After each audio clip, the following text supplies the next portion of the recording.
Chapter 3, Video 5, The Biosphere. Biogeochemical Cycles and Energy Transfers. Please see handouts in the folder on Blackboard. Matter cycling, unlike energy moving through the earth, as in sun to sugar to biomass and back out as heat, matter cycles more or less in closed loops on the planet. Excuse me. The chemical form of any matter or element from where it can be recycled is called a reservoir. Usually the reservoir is inorganic, stable, and many times geological. Many elements are cycled through living organisms and ecosystems over and over again in relative rapid cycles with slow exchanges between the living or biological part of the cycle and the slow or geological part of the cycle. This ensures that biological systems have elements they need and that the balance of these elements is maintained by the slow release and capture to and from the reservoir. For example, the carbon cycle in loop 1 is living. The carbon that's circulating among all the live organisms is rapid.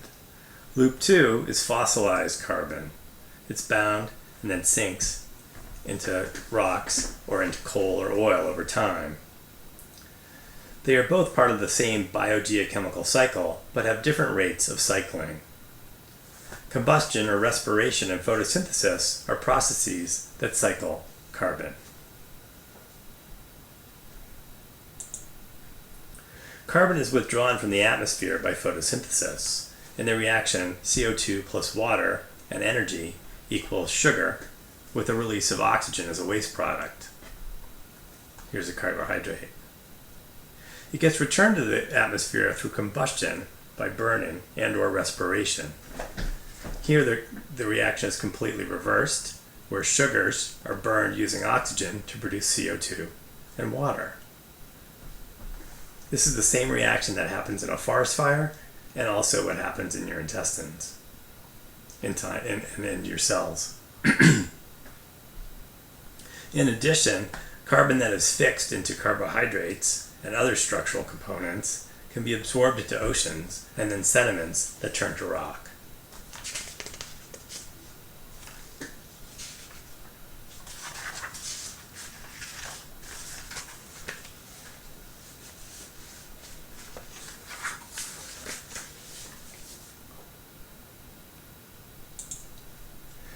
Biogeochemical cycle pathways, rates of cycling, and the degree which they are being distributed by human activities all influence the environment.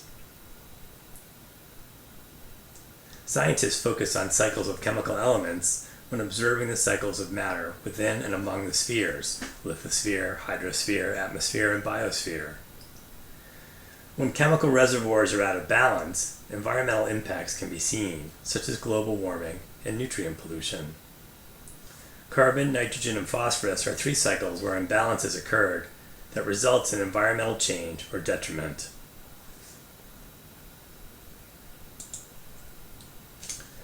The six most important biogeochemical cycles are those that transport the essential elements that comprise the majority of atoms in living things, including carbon, hydrogen, oxygen, nitrogen, phosphorus, and sulfur. Here we'll go over a couple of examples. The cycles vary in length as they move through the atmosphere, lithosphere, hydrosphere, and biosphere.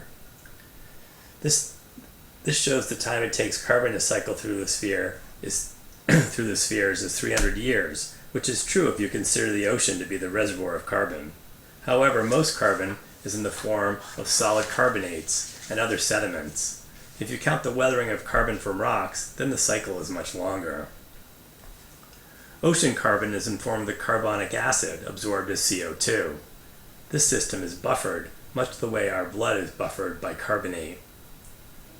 Many scientists believe that the oceans have been absorbing excess CO2 for many years now, and that absorption has reached saturation, to the point of making the oceans become acidic. The acidification of the world's oceans will have big consequences for the planet, including the ability to absorb any more CO2, and the killing off of fish and other marine organisms that are sensitive to changes in pH. This shows the nitrogen cycle. The chemical abbreviations on this side of the figure are incorrect. The correct abbreviations are listed over here. The nitrogen reservoir is nitrogen gas, which is highly stable and unavailable to life on the planet. Specific bacteria can reduce nitrogen gas to ammonia, which is bioavailable to some organisms, mostly plants and microbes. So here's the nitrogen gas. Here are the nitrogen fixing bacteria that change N2 into N3H and NH3. And then it becomes available to things that are alive. Ammonia is further transformed into nitrate and nitrite, which can be used by other organisms. After nitrogen moves through the food web, protein in the form of protein and nucleic acids, nitrates and ammonia are transformed back into nitrogen gas through a process called denitrification. Ammonia, nitrite, nitrates, and then back into nitrous oxide, and then back into nitrogen gas. So this is how it's cycled back into the reservoir through the bacteria. Down into life through the bacteria, back into the reservoir through the bacteria. When excess nitrogen accumulates in the form of ammonia, it's toxic to most higher organisms. How do we get rid of ammonia in our bodies when we eat too much protein or have too much nitrogen in our system?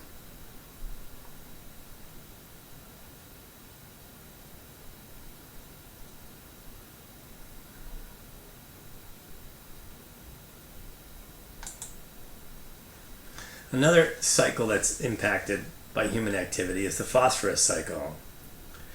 This cycle is considered sedimentary and does not cycle through the atmosphere due to its chemical properties. Phosphorus enters the biosphere and hydrosphere through weathering and extraction by fertilizer business interests. When phosphorus moves quickly through the biosphere, it is reabsorbed into the lithosphere reservoir very slowly, and therefore accumulates as an excess nutrient, which can cause environmental damage.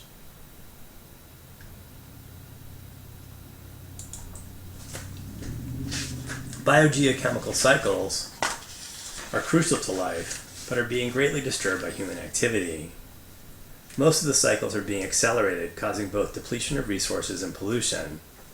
We all know about global warming caused by excess CO2 from the burning of fossil fuels in the atmosphere, but the other two examples, nitrogen and phosphate, have long been disrupted through the use of chemical fertilizers. If we remove the bacteria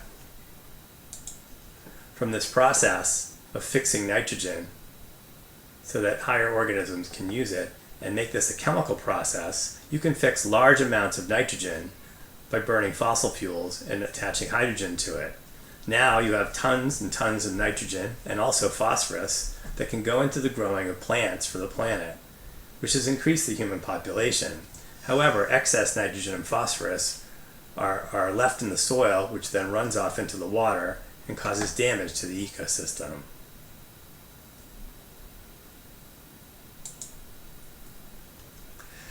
Aside from these few examples, other consequences are likely to occur, but no one knows how drastic or how dangerous the effects will be.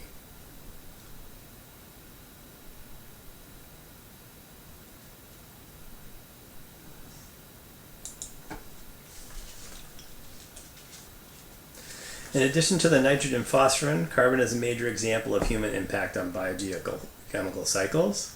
Carbon released from the burning of fossil fuels has increased exponentially over the last century. Plant life in the oceans are absorbing only about half of the carbon being emitted into the atmosphere by fossil fuel combustion. The rest is accumulating in the atmosphere as carbon dioxide. This represents a change in the reservoir of carbon to a reactive form and places that reservoir in one of the spheres where it can do damage to the planet by increasing the temperature of the planet. So, accumulation in the atmosphere has potential consequences, notably climate change, but also, as our previous example mentioned, ocean acidification.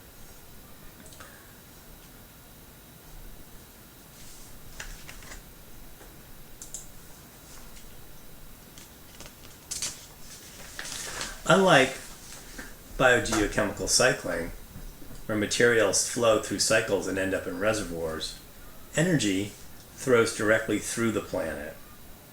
We capture some of it along the way and harness it to do work so that we can maintain organic life forms.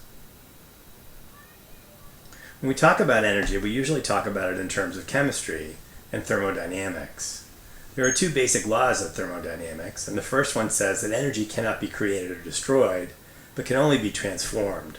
So the amount of energy in the universe is finite, and that over time it's being transformed from highly concentrated, highly pure form to a lower concentrated or dissipated form. The second law of thermodynamics says that when energy is transformed from one kind to another, it gets degraded. So every time energy passes through a system and is changed, it's changed into a less concentrated or less useful form. When we talk about entropy in thermodynamics, we talk about how much low-quality energy there is in a system. It's also another measure of disorder. Some energy transformations are more efficient than others, and some are not efficient at all.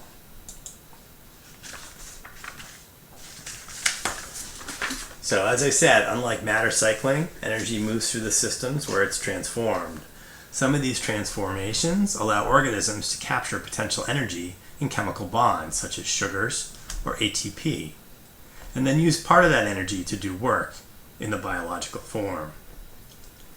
Most of this energy is lost or degraded to heat. Either way, transformation of sunlight, i.e. radiation, into chemical energy or heat changes the energy into a lower quality or dissipated form that cannot be recaptured as sunlight. So as energy moves through the system or gets reflected back from the planet as heat, it is dissipated but not cycled as the elements are.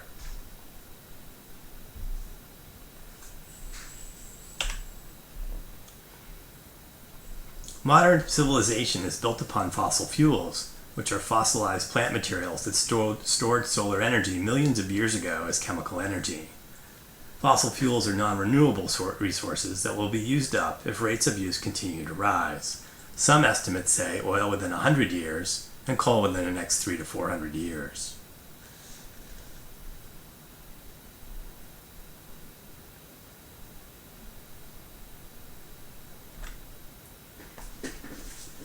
We know that the burning of fossil fuels causes most air pollution, such as acid rain, smog from ozone, carbon monoxide, and greenhouse gases. It would be more sustainable, of course, and less damaging to use renewable energies such as solar or tidal. However, the amount of energy we use is far greater than renewable sources can currently provide. So what is the solution? The review for this part of the chapter is stated here. You should be able to talk about what a biogeochemical cycle is, what the reservoir is within that. You should also be able to know the 6 elements most important to life on the planet. Why do different substances cycle at different rates? You can find that in the text. What is a limiting nutrient?